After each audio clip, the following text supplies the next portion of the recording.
Friends നമ്മൾ വന്നിരിക്കുന്നത് RRBയുടെ ഒട്ടനവധി നോട്ടിഫിക്കേഷനൊക്കെ വന്നിട്ടുണ്ട്. ഇപ്പം നമുക്ക് ടെക്നീഷ്യൻ വന്നിട്ടുണ്ട്, അതുപോലെ തന്നെ ALP വന്നിട്ടുണ്ട്. അതിൻ്റെയൊക്കെ ഓൺലൈൻ അപേക്ഷയൊക്കെ കഴിഞ്ഞു. ഇപ്പം നിലവിൽ ഓൺഗോയിങ് ആയിട്ടുള്ളത് നമ്മുടെ RRBയുടെ RPFൻ്റെ നോട്ടിഫിക്കേഷനാണ്. അപ്പോൾ അതിൻ്റെയും ലാസ്റ്റ് ഡേറ്റിലേക്ക് അടുത്തുകൊണ്ടിരിക്കുകയാണ്. അപ്പോൾ അതിലേക്കൊക്കെ നിങ്ങൾ അപ്ലൈ ചെയ്തിട്ടുണ്ടാകും. അപ്പോൾ ഇതിലേക്ക് എക്സാം എങ്ങനെയാണ്, ഇതിലേക്ക് എന്നാണ് എക്സാം ഡേറ്റ്, അതുപോലെ അടുത്ത വർഷം എന്നായിരിക്കും ഈ ഒരു റിക്രൂട്ട്മെൻറ്റ് തുടങ്ങിയിട്ടുള്ള അതിൻ്റെ ആനുവൽ കലണ്ടറും അതോടൊപ്പം തന്നെ അതിൻ്റെ ആ ഒരു എക്സാം ഷെഡ്യൂൾ ചെയ്തിരിക്കുന്ന ആ ഡേറ്റും കാര്യങ്ങളൊക്കെയാണ് നമ്മൾ ഇന്ന് വീഡിയോയിൽ പറയുന്നത്. അത് മാത്രമല്ല ഗ്രൂപ്പ് ഡിയുടെയൊക്കെ എന്നാണ് വരിക, അതുപോലെ തന്നെ NTPCയുടെ നോട്ടിഫിക്കേഷൻ എന്നാണ് വരിക, തുടങ്ങിയിട്ടുള്ള ഗ്രാജുവേറ്റ്, അണ്ടർ ഗ്രാജുവേറ്റ്, അതിൻ്റെയും പാരാമെഡിക്കലിൻ്റെത് തുടങ്ങിയിട്ടുള്ള ഒരു വ്യക്തമായിട്ടുള്ള ഒരു ഫ്രെയിം നിങ്ങൾക്ക് ഈ പറയുന്ന വീഡിയോ കണ്ടു കഴിഞ്ഞാൽ നിങ്ങൾക്ക് കിട്ടും. ഓക്കെ, അപ്പോൾ നിങ്ങൾ വീഡിയോ സ്കിപ്പ് ചെയ്യാതെ മുഴുവനായിട്ടും കാണുക. ഓക്കെ, അപ്പോൾ നമുക്ക് ഇതിൻ്റെ ഡീറ്റെയിൽ ആയിട്ടുള്ള കാര്യങ്ങൾ നമുക്ക് സ്ലൈഡ് വെച്ചിട്ടാണ് നമ്മൾ പ്രസൻറ്റ് ചെയ്യുന്നത്. അപ്പോൾ കറക്റ്റായിട്ട് നിങ്ങൾക്ക് അതിൻ്റെ ഒരു ഓർഡർ കിട്ടും. അതുകൊണ്ട് സ്കിപ്പ് ചെയ്ത് കാണരുത്. ദയവായിട്ട് നിങ്ങൾ വീഡിയോ മുഴുവനായിട്ടും കാണുക. ഉപയോഗപ്രദമാണെങ്കിൽ നിങ്ങളുടെ കൂട്ടുകാരിലേക്ക് ഷെയർ ചെയ്യുക, നമ്മുടെ ചാനൽ ഒന്ന് സബ്സ്ക്രൈബ് ചെയ്യുക മറക്കരുത്. ഓക്കെ, അപ്പോൾ നമുക്കിത് ഓരോ സ്ലൈഡ് വൈസ് ആയിട്ട് തന്നെ നോക്കാം. ഓക്കെ, അപ്പോൾ നമ്മൾ ആദ്യം നോക്കുന്നത് annual calendar for RRB recruitments ആണ്. അപ്പോൾ RRB റിക്രൂട്ട്മെൻറ്റ് ഒഫീഷ്യലായിട്ട് അവർ റിലീസ് ചെയ്തിരുന്ന ആനുവൽ കലണ്ടറാണ് നമ്മൾ നോക്കുന്നത്. അപ്പോൾ ഇവിടെ നമുക്ക് ആദ്യമായിട്ട് വന്നിരിക്കുന്നത് ഇപ്പം ഈ പറയുന്ന ALPയുടെ റിക്രൂട്ട്മെൻറ്റ് ഇപ്പോൾ അടുത്ത വർഷം നമുക്ക് ഇപ്പോൾ ഈ ALPയുടെ റിക്രൂട്ട്മെൻറ്റ് ഇപ്പോൾ നിലവിൽ ഇവിടെ വന്നിട്ടുണ്ട്. ദെൻ അടുത്ത വർഷം നമുക്ക് ഇതേ സെയിം മന്തിൽ തന്നെ ജനുവരി മാർച്ച് ഈ പറയുന്ന ആ ഒരു മാസങ്ങളുടെ ഇടയിലായിരിക്കും ഇതിൻ്റെ റിക്രൂട്ട്മെൻറ്റ് നടക്കുക. ഇതിൻ്റെ ഓൺലൈൻ ഫോം ഫില്ലിങ്ങും അതിൻ്റെ നോട്ടിഫിക്കേഷനൊക്കെ വരിക അടുത്ത വർഷം ജനുവരി മാർച്ചിൽ നിങ്ങൾക്ക് പ്രതീക്ഷിക്കാവുന്നതാണ് കേട്ടോ. അപ്പോൾ നിലവിൽ പോകുന്ന സാഹചര്യമാണെങ്കിൽ ഇപ്പോൾ കൊറോണ ഒക്കെ ആയതുകൊണ്ട് അത് പെൻഡിങ് ആയിരുന്നു ഈ റിക്രൂട്ട്മെൻറ്റുകളൊക്കെ. അപ്പോൾ അടുത്തത് നമുക്ക് നോക്കുന്നത് ടെക്നീഷ്യൻ്റെതാണ്. ടെക്നീഷ്യൻ്റെ നമുക്ക് വരുന്നത് ഏപ്രിൽ ജൂൺ ആണ്. അടുത്ത വർഷവും നമുക്ക് ഏപ്രിൽ ജൂൺ എന്ന് പറയുന്ന മാസങ്ങളിലായിരിക്കും. അപ്പോൾ നിങ്ങളിപ്പം ഈ പറയുന്ന RRBയുടെ എക്സാമൊക്കെ നിങ്ങൾ പഠിച്ചുകൊണ്ടിരിക്കുകയാണെങ്കിൽ നിങ്ങൾക്ക് അടുത്ത വർഷം ഇതേ എക്സാം കാര്യങ്ങളുണ്ടാവും. ആ ലെവലിൽ നിങ്ങൾ പഠിക്കണം, ആ ലെവലിൽ നിങ്ങൾ സ്റ്റഡി മെറ്റീരിയൽസ് ഒക്കെ കളക്ട് ചെയ്യണം. അപ്പോൾ നമ്മുടെ കുറച്ച് പ്രീവിയസ് ഇയർ ക്വസ്റ്റ്യൻ പേപ്പർ കാര്യങ്ങളൊക്കെ ഉണ്ട്, അത് എങ്ങനെ ഡൗൺലോഡ് ചെയ്യാന്നുള്ള കാര്യങ്ങളൊക്കെ വീഡിയോയുടെ മറ്റൊരു ഭാഗത്ത് കാണിക്കാവുന്നതാണ് കേട്ടോ. അപ്പോൾ അടുത്ത് നമുക്ക് വന്നിരിക്കുന്നത് NTPC ഗ്രാജുവേറ്റ് ആണ്. അതായത് ലെവൽ 4, 5, 6 ഈ പറയുന്ന പോസ്റ്റുകളിലേക്ക് വേക്കൻസികൾ വിളിക്കാറുണ്ട്. അപ്പോൾ അതിൻ്റെ ഏകദേശം ഡേറ്റ് ഇപ്പോൾ നമുക്ക് നിലവിലിപ്പം വിളിച്ചിട്ടില്ല, 2024 വിളിച്ചിട്ടില്ല. 2024 വിളിക്കുന്നത് നമുക്ക് ജൂലൈ സെപ്റ്റംബറിലായിരിക്കും കേട്ടോ. അപ്പോൾ ജൂലൈ സെപ്റ്റംബറിലാണ് ഈ പറയുന്ന ജൂലൈ ടു സെപ്റ്റംബർ എന്ന് പറയുന്ന മാസങ്ങളുടെ ഇടയിലായിരിക്കും അതിൻ്റെ നോട്ടിഫിക്കേഷൻ വരും. അതിലേക്ക് ഓൺലൈൻ അപേക്ഷ സ്വീകരിക്കും. ഓക്കെ, അപ്പോൾ ഇതിൻ്റെയൊക്കെ എക്സാം ഡേറ്റും ഏകദേശമൊക്കെ ഞാൻ പറയുന്നുണ്ട്. അപ്പോൾ നിങ്ങൾ സ്കിപ്പ് ചെയ്യണ്ട കേട്ടോ. ഓക്കെ, അപ്പം ഈ പറയുന്ന NTPCയെ കുറിച്ച് അറിയാത്തവരുണ്ടാവും. അപ്പോൾ അവർക്ക് വേണ്ടിയിട്ടാണ് ഇപ്പോൾ NTPCയുടെ രണ്ട് രീതിയിലാണ് വരുന്നത്. ഒന്ന് ഗ്രാജുവേറ്റും ഒന്ന് അണ്ടർ ഗ്രാജുവേറ്റാണ് വരുന്നത് കേട്ടോ. അപ്പോൾ ഗ്രാജുവേറ്റിലേക്ക് നിങ്ങൾക്ക് ആർക്കൊക്കെ അപ്ലൈ ചെയ്യാമെന്ന് വെച്ചാൽ നിങ്ങൾക്ക് ഏതെങ്കിലും വിഷയത്തിൽ ബിരുദമുള്ളവർക്കാണ് ഇതിലേക്ക് അപ്ലൈ ചെയ്യാൻ പറ്റും കേട്ടോ. ഓക്കെ, അപ്പോൾ അതിൽ ഏതൊക്കെ പോസ്റ്റുകൾ വരുന്നുണ്ടെന്നുള്ളത് ഞാൻ കാണിക്കാം. അപ്പോൾ അതിൽ വിളിക്കുന്ന പോസ്റ്റുകളാണ് ജസ്റ്റ് നോക്കാം നിങ്ങൾ. Traffic assistant, goods guard, senior commercial cum ticket clerk, പിന്നെ senior clerk cum typist, senior account assistant cum typist, senior time keeper, commercial apprentice, then station master തുടങ്ങിയിട്ടുള്ള പോസ്റ്റുകളിലേക്ക് ഈ പറയുന്ന ഗ്രാജുവേഷൻ കഴിഞ്ഞവർക്ക്, ഏതെങ്കിലും വിഷയത്തിൽ ഗ്രാജുവേഷൻ കഴിഞ്ഞവർക്കും, അത് ചിലതിൽ റെലവൻറ്റ് ഡിസിപ്ലിൻ വേണം, അപ്പോൾ ഏതെങ്കിലും വിഷയത്തിൽ ഗ്രാജുവേഷൻ കഴിഞ്ഞവർക്കൊക്കെ അപ്ലൈ ചെയ്യാവുന്ന വേക്കൻസികളാണ്. അപ്പോൾ ഇതിൻ്റെയൊക്കെ ഏജ് ലിമിറ്റ് സാധാരണ വരുന്നത് 18 to 33 ആണ്. അപ്പോൾ നമുക്ക് ഇപ്പം RRBയുടെ ടെക്നീഷ്യൻ, അതുപോലെ നമ്മുടെ ALP, അതുപോലെ RPF ഈ 3 നോട്ടിഫിക്കേഷൻ വന്നപ്പോൾ നമുക്ക് 3 വർഷം തന്നിട്ടുണ്ട്, ഒരു റിലാക്സേഷൻ തന്നിട്ടുണ്ട് ഏജിൽ. അതെന്താണെന്ന് വെച്ചാൽ നമുക്ക് കൊറോണയുടെ ആ കാരണമാണ്. കൊറോണയുടെ സമയത്ത് നമുക്ക് നഷ്ടപ്പെട്ട ആ വർഷം നമുക്ക് എന്ത് ചെയ്തിട്ടുണ്ട്, ഈ വരുന്ന 2024 നടക്കുന്ന എല്ലാ നോട്ടിഫിക്കേഷനും നമുക്ക് കിട്ടുമെന്നാണ് നമ്മൾ മനസ്സിലാക്കുന്നത്. ഇപ്പം നിലവിൽ വന്നതിനൊക്കെ നമുക്ക് തന്നിട്ടുണ്ട്. അപ്പോൾ ഇതിൽ ഓൾറെഡി നമുക്ക് പ്രീവിയസ്ലി വന്നിരിക്കുന്ന ആ ഒരു നോട്ടിഫിക്കേഷൻ പ്രകാരം നമുക്ക് 18 to 33 ആണെങ്കിൽ നിങ്ങൾക്ക് 18 to 36 ആണ് ഈ ജനറൽ കാൻഡിഡേറ്റ്സിനുള്ള ഏജ്. അത് OBC ആകുമ്പം 18 to 39 വയസ്സ് വരെ അപ്ലൈ ചെയ്യാൻ പറ്റും.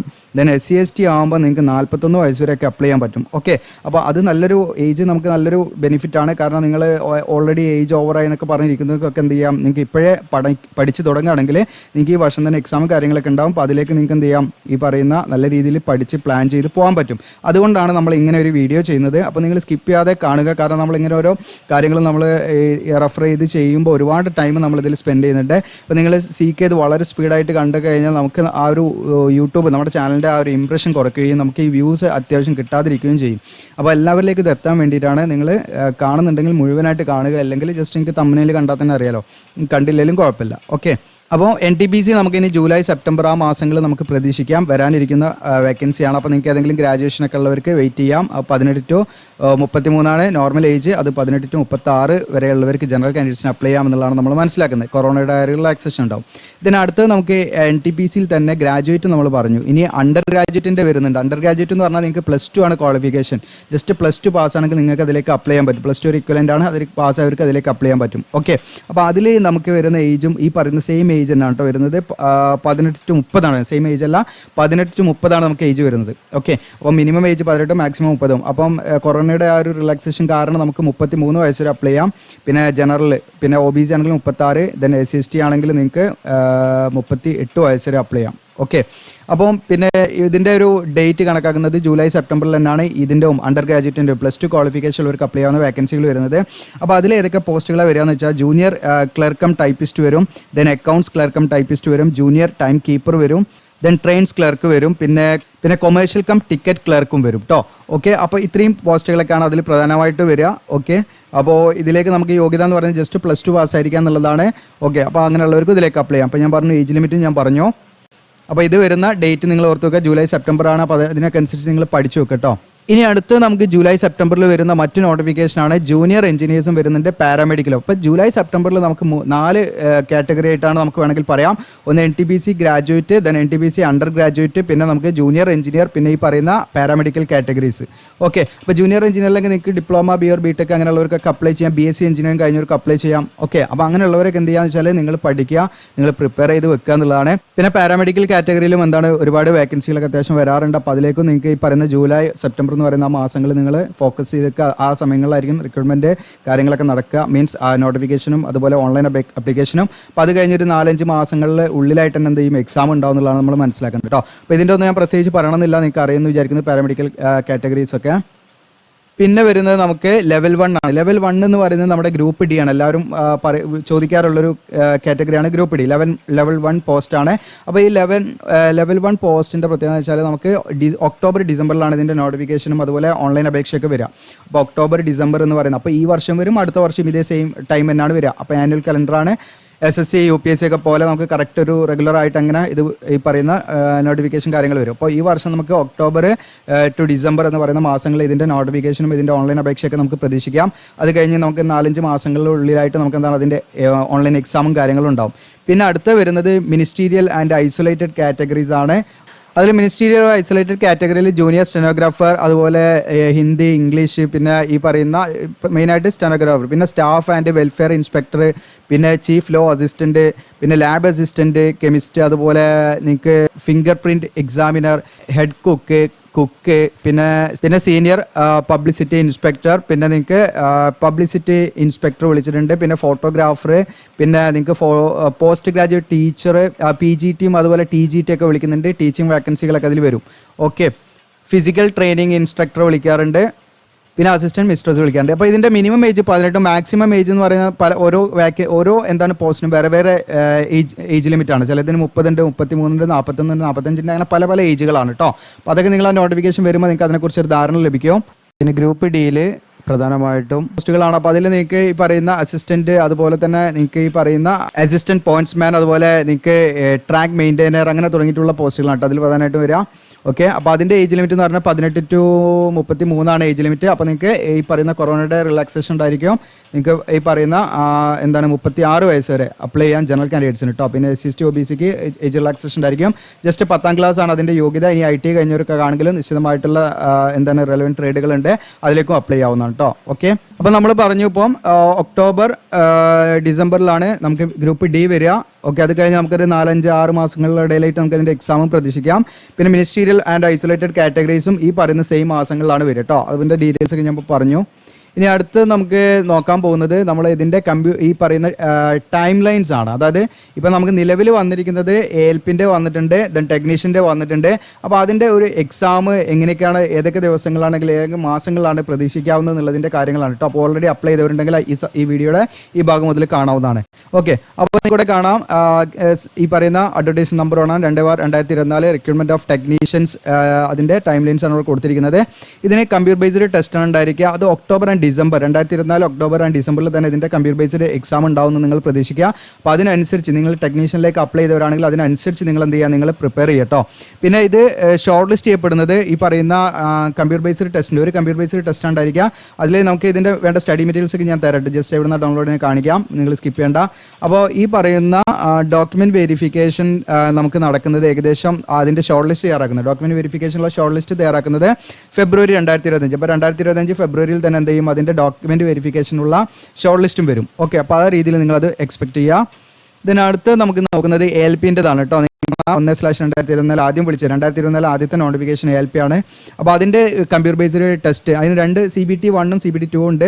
അപ്പോൾ CBT 1ൻ്റെ എക്സാം നടക്കുന്നത് ജൂൺ ആൻഡ് ഓഗസ്റ്റ് ആയിരിക്കും. അപ്പോൾ ആ ലെവലിൽ നിങ്ങൾ പഠിക്കണം. കാരണം ജൂൺ എന്ന് പറഞ്ഞാൽ നമ്മുടെ ഏറ്റവും നിയർ ആയിട്ടുള്ള, ഇപ്പോൾ നമ്മൾ മെയ്യിലാണല്ലോ, മെയ് അടുത്ത ജൂണാണ്. അപ്പോൾ നമുക്ക് അടുത്ത മാസം മുതൽ നമുക്ക് ഓഗസ്റ്റിൽ നമുക്ക് അതിൻ്റെ എക്സാം പ്രതീക്ഷിക്കാം കേട്ടോ. അപ്പോൾ ഓൾ ഇന്ത്യ ലെവലാകുമ്പോൾ വിവിധ ഷിഫ്റ്റുകളായിട്ടായിരിക്കും. അപ്പോൾ നിങ്ങൾക്ക് ആ ഒരു മാസങ്ങളിൽ നിങ്ങൾ എക്സാം പ്രതീക്ഷിച്ച് പഠിക്കണം കേട്ടോ. CBT 1ൻ്റെ ഇപ്പോൾ അതിൻ്റെ question paper, previous year question paper കാര്യങ്ങളൊക്കെ ഉണ്ട്, ഞാൻ തരാം. അപ്പം അത് നിങ്ങൾ ആ മാസങ്ങളിൽ പ്രതീക്ഷിക്കുക. then അടുത്ത് നമുക്ക് CBT 2 നടക്കുന്നത് ഏകദേശം നിങ്ങൾക്കിവിടെ കാണാം സെപ്റ്റംബർ 2024 തന്നെ ഇതിൻ്റെ CBT 2 നടക്കും കേട്ടോ. CBT 1 കഴിഞ്ഞ് CBT 2 നടക്കുന്നത്, കമ്പ്യൂട്ടർ ബേസ്ഡ് ടെസ്റ്റ് നടക്കുന്നത് സെപ്റ്റംബർ 2024 ആയിരിക്കും. നിങ്ങൾ ആ ഡേറ്റ് പ്രതീക്ഷിക്കുക കേട്ടോ. ആ ഡേറ്റ് പ്രതീക്ഷിച്ച് പ്രിപ്പയർ ചെയ്യാം. പിന്നെ നിങ്ങൾക്ക് അത് കഴിഞ്ഞിട്ട് ഈ CBT 1 ഉം 2 ഉം കഴിഞ്ഞിട്ട് നിങ്ങൾക്ക് പിന്നെ എന്താണ് ആപ്റ്റിറ്റ്യൂഡ് ടെസ്റ്റ് ഉണ്ടാവും. കമ്പ്യൂട്ടർ ബേസ്ഡ് ആപ്റ്റിറ്റ്യൂഡ് ടെസ്റ്റ് ആണ് ഉണ്ടായിരിക്കുക. അപ്പോൾ കമ്പ്യൂട്ടർ ബേസ്ഡ് ആപ്റ്റിറ്റ്യൂഡ് ടെസ്റ്റിൻ്റെ ആ ഒരു ഡേറ്റ് എന്ന് പറയുന്നത് നവംബർ 2024. അപ്പം 2024 അതിൻ്റെ കംപ്ലീറ്റ് എക്സാം എന്ത് ചെയ്യും, കംപ്ലീറ്റ് ചെയ്യുന്നതാണ്. അത് കഴിഞ്ഞിട്ട് 2024 നവംബർ ഡിസംബറിലായിട്ട് എന്ത് ചെയ്യും, അതിൻ്റെ ഡോക്യുമെൻറ്റ് വെരിഫിക്കേഷനുള്ള ഷോർട്ട് ലിസ്റ്റ് തയ്യാറാക്കും. അപ്പോൾ CBT 1 ഉം 2 ഉം അതുപോലെ തന്നെ ഈ കമ്പ്യൂട്ടർ ബേസ്ഡ് ആപ്റ്റിറ്റ്യൂഡ് ടെസ്റ്റും കഴിഞ്ഞിട്ട് നിങ്ങൾക്ക് ഡോക്യുമെൻറ്റ് വെരിഫിക്കേഷനുള്ള ഷോർട്ട് ലിസ്റ്റ് തയ്യാറാക്കുന്നത് ഈ പറയുന്ന നവംബർ 2024 ഡിസംബർ 2024 ആയിരിക്കും. അപ്പോൾ ഏകദേശ ഡേറ്റുകളാണ് കേട്ടോ. ഡേറ്റുകൾ ഞാൻ പറഞ്ഞതൊക്കെ ഏകദേശ ഡേറ്റുകളാണ്. നമുക്ക് ഒഫീഷ്യലായിട്ട് RRB അനൗൺസ് ചെയ്ത ഡേറ്റുകളാണ്. അപ്പോൾ എന്തെങ്കിലും ടെക്നിക്കൽ ഇഷ്യൂ ഉണ്ടെങ്കിൽ അങ്ങോട്ടും ഇങ്ങോട്ടൊക്കെ നിൽക്കും. പക്ഷേ നമ്മളുടെ എയിം എന്തായിരിക്കണം, ഈ ഡേറ്റ് ആയിരിക്കണം, ഇത് വെച്ചായിരിക്കണം നമ്മൾ പ്രിപ്പയർ ചെയ്യേണ്ടത്. ഓക്കെ, അപ്പോൾ ഇത്രയും കാര്യങ്ങളാണ് ഇതിൽ പ്രധാനമായിട്ടും നമുക്ക് പറയാനുള്ളത്. അപ്പോൾ നമ്മുടെ സ്ലൈഡിൻ്റെ കാര്യങ്ങളൊക്കെ ഇവിടെ കഴിഞ്ഞു. അതായത് നമുക്ക് സ്ലൈഡുമായി ബന്ധപ്പെട്ടുള്ള കാര്യങ്ങൾ, ഇപ്പം പ്രധാനപ്പെട്ട കാര്യങ്ങൾ പറഞ്ഞു. ഇനി നമുക്ക് സ്റ്റഡി മെറ്റീരിയൽസ് ഡൗൺലോഡ് ചെയ്യാനുള്ള കാര്യങ്ങളൊക്കെ ഞാൻ കാണിക്കാം. അതോടൊപ്പം തന്നെ ഇതിൻ്റെ PDF വേണമെങ്കിൽ നമ്മുടെ സൈറ്റിലിടാം. സൈറ്റിൽ ഞാനത് പ്രിപ്പയർ ചെയ്തിട്ട് ഞാൻ കുറച്ചും കൂടി ഡീറ്റെയിൽ ആയിട്ടുള്ള കാര്യങ്ങളൊക്കെ ആഡ് ചെയ്തിട്ട് അതിൻ്റെ PDF, അതായത് ഏതൊക്കെ പോസ്റ്റുകളാണ് എന്നതാണെന്നുള്ളതൊക്കെ നമ്മൾ അതിൽ എഴുതിയിട്ട് ആ രീതിയിൽ നമ്മൾ സൈറ്റിലിടാം കേട്ടോ. ഓക്കെ, അപ്പോൾ നിങ്ങൾ നല്ല രീതിയിൽ എന്ത് ചെയ്യുക, എക്സാമിന് പ്രിപ്പയർ ചെയ്യുക, പഠിക്കുക എന്നുള്ളതാണ്. ഇനി നമുക്ക് ഞാനിതിൽ എങ്ങനെയാണ് നമുക്ക് നമ്മുടെ സൈറ്റിൽ നിന്ന് സ്റ്റഡി മെറ്റീരിയൽസ് ഡൗൺലോഡ് ചെയ്യുന്നത് കാണിക്കാം. ഇപ്പോൾ നമ്മുടെ വീഡിയോയുടെ ഡിസ്ക്രിപ്ഷനിൽ ഞാൻ എന്ത് ചെയ്യും, സ്റ്റഡി മെറ്റീരിയൽസ് ആണെങ്കിൽ ലിങ്ക് ഉണ്ടാവും. അതിൽ ഡയറക്റ്റായിട്ട് ക്ലിക്ക് ചെയ്താൽ സ്റ്റഡി മെറ്റീരിയൽസ് ഡൗൺലോഡ് ചെയ്യാം. ഇനി അതല്ല നമ്മുടെ വെബ്സൈറ്റിൻ്റെ ലിങ്ക് ഞാൻ ഡയറക്റ്റായിട്ട് തരാം നിങ്ങൾക്ക്. അതിൽ നിങ്ങൾ ക്ലിക്ക് ചെയ്താൽ ഈ പേജിലേക്കായിരിക്കും ഇവിടെ നിങ്ങൾക്ക് മുകളിൽ കാണാം സ്റ്റഡി മെറ്റീരിയൽസ് ഉള്ള ബട്ടൺ കാണാം, അതിൽ ക്ലിക്ക് ചെയ്യാം. ഓക്കെ, അപ്പോൾ ഒരു കാര്യം കൂടെ പറയാൻ വിട്ടു. ഇപ്പം നിങ്ങൾ ആദ്യമായിട്ട് കാണുന്നവരൊക്കെ ആണെങ്കിൽ ഇനി നമ്മുടെ വെബ്സൈറ്റിൽ റിസൾട്ട്, അഡ്മിറ്റ് കാർഡ് ഇങ്ങനെയുള്ള കാര്യങ്ങളൊക്കെ ഇവിടെ എന്ത് ചെയ്യും, ലിസ്റ്റ് ചെയ്യും കേട്ടോ. കാരണം നമ്മൾ അത് ഷോർട്ട് വീഡിയോ ആയിട്ടും നമുക്ക് ചെയ്യാൻ സമയം ഉണ്ടായിക്കൊള്ളുന്നില്ല. അതുകൊണ്ടാണ് പറയുന്നത്, നിങ്ങൾക്ക് ഇവിടെ വന്നിട്ട് നോക്കാവുന്നതാണ്. അത് ഇപ്പോൾ അഡ്മിറ്റ് കാർഡ് എന്നുള്ള ഇവിടെ സ്റ്റഡി മെറ്റീരിയൽസ് എന്നുള്ള ബട്ടൺ ക്ലിക്ക് ചെയ്യാം. അതിൽ ക്ലിക്ക് ചെയ്ത് കഴിഞ്ഞാൽ നിങ്ങൾക്ക് ഇവിടെ കാണാൻ പറ്റും download previous question with answer key എന്നുള്ള ബട്ടൺ ഉണ്ട്. അതിൽ ക്ലിക്ക് ചെയ്യാം. അതിൽ ക്ലിക്ക് ചെയ്താൽ നിങ്ങൾക്കിപ്പോൾ നമ്മൾ ഇട്ടിരിക്കുന്നത് NBCC, JEE, സിവിൽ, PYQ ഒക്കെ PYQ ബേസ്ഡ് ആയിട്ടുള്ള മെറ്റീരിയലാണ്. എല്ലാം PYQ ആണ്. അതിൻ്റെ ആൻസർ കീ ഉണ്ട്. അപ്പോൾ പ്രീവിയസ് ഇയർ ക്വസ്റ്റ്യൻ പേപ്പറിൻ്റെ പ്രാധാന്യം എന്താണെന്ന് വെച്ചാൽ നമ്മളൊരു എക്സാമിന് പ്രിപ്പയർ ചെയ്യുമ്പോൾ നമുക്ക് ആ എക്സാമിൻ്റെ സ്ട്രക്ചർ, കഴിഞ്ഞ വർഷം എങ്ങനെയാണ് ക്വസ്റ്റ്യൻ വന്നത് എന്ന് നമ്മൾ അറിഞ്ഞിരിക്കണം. നിങ്ങൾ ഏത് കോച്ചിങ്ങിന് പോവുകയാണെങ്കിലും എന്താണെങ്കിലും നിങ്ങൾ മനസ്സിലാക്കേണ്ട ഒരു കാര്യം എന്ന് പറഞ്ഞാൽ നമ്മൾ ആ എക്സാമിൻ്റെ സ്ട്രക്ചർ നമ്മൾ മനസ്സിലാക്കി കഴിഞ്ഞാൽ നമുക്ക് പഠിക്കുന്നതിൽ നമ്മൾ സാറ്റിസ്ഫൈഡ് ആവുകയുള്ളൂ. കാരണം ഇന്ന കാര്യങ്ങൾ മുൻപ് ചോദിച്ചിട്ടുണ്ട്. അപ്പോൾ ആ രീതിയിൽ നമ്മൾ പഠിക്കണം. എന്നാൽ അതിനനുസരിച്ച് നമുക്ക് എന്ത് ചെയ്യാം, പഠനം മുന്നോട്ട് കൊണ്ടുപോകാൻ പറ്റും. അപ്പോൾ അതിന് നിങ്ങൾക്ക് ഹെൽപ്പ് ചെയ്യുന്ന കാര്യങ്ങളാണ്. അതുപോലെ തന്നെ RRB ALP ടെക്നീഷ്യൻ്റെ സയൻസിൻ്റെ ആ ഒരു ബുക്സ്, അതായത് കഴിഞ്ഞ 500 മുകളിൽ എന്താണ് ക്വസ്റ്റ്യൻസും അതിൻ്റെ സൊല്യൂഷനും എല്ലാം ഇട്ടിട്ടുള്ള ഒരു സയൻസ് ബുക്ക് ഉണ്ട്. അത് നിങ്ങൾക്ക് RRB ALPക്കും പറ്റും, ടെക്നീഷ്യനും പറ്റും കേട്ടോ. അപ്പം നിങ്ങൾക്ക് ഇത് ഇവിടുന്ന് ഡൗൺലോഡ് ചെയ്തെടുക്കാം. അതിൽ ക്ലിക്ക് ചെയ്താലേ ഓക്കെ. അപ്പോൾ അത് പ്രത്യേകമായിട്ട് ശ്രദ്ധിക്കാം. പിന്നെ RRPF കോൺസ്റ്റബിളിൻ്റെ ഇട്ടുണ്ട്, SIൻ്റെ വേണമെങ്കിൽ ഇടാം നിങ്ങൾ കമൻറ്റ് ചെയ്യുകയാണെങ്കിൽ. പിന്നെ RRB ഗ്രൂപ്പ് D ഇട്ടിട്ടുണ്ട്, കേരള ഹൈക്കോർട്ടിൻ്റെ അസിസ്റ്റൻ്റ് ഇട്ടുണ്ട്, ISRൻ്റെ വിവിധ ക്വസ്റ്റ്യൻ പേപ്പറുകൾ നിങ്ങൾക്ക് ഇതിൽ അവൈലബിൾ ആണ്. ISRൻ്റെ ഒക്കെ ഇനിയും എന്താണ് ഈ നോട്ടിഫിക്കേഷൻ കാര്യങ്ങളൊക്കെ വരും. ആ സമയത്ത് നിങ്ങൾക്ക് ഇത് ഇവിടുന്ന് ഡൗൺലോഡ് ചെയ്തെടുക്കാം. അപ്പോൾ ഇത്രയും കാര്യങ്ങളാണ് പറയാനുള്ളത്. അപ്പോൾ ഇത് മാക്സിമം നിങ്ങൾക്ക് കൂടുതലൊക്കെ ഒന്ന് ഷെയർ ചെയ്യുക, സബ്സ്ക്രൈബ് ചെയ്ത് വയ്ക്കുക.